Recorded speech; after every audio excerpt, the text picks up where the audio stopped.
ஓமலூரில் மின்சாரம் தாக்கி உயிருக்கு போராடிய மயிலை மீட்ட இளைஞர்களுக்கு பொதுமக்கள் பாராட்டு.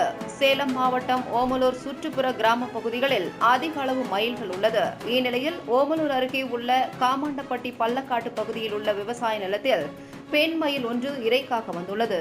அப்போது எதிர்பாராத விதமாக அங்கிருந்த டிரான்ஸ்பார்மரில் உள்ள மின் கம்பியில் உரசியதும் மின்சாரம் தாக்கியதில் படுகாயமடைந்த மயில் உயிருக்கு போராடியது.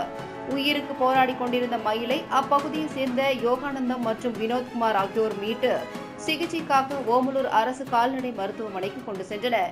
பணியில் இருந்த கால்நடை மருத்துவர் படுகாயமடைந்த மயிலுக்கு உடனடியாக சிகிச்சை அளித்தார். இது குறித்து தகவல் அறிந்து அங்கு வந்த டேனிஸ்பேட்டை வனத்துறையினர் படுகாயமடைந்த மயிலை மீட்டு வனத்துறை அலுவலகம் கொண்டு சென்றனர்.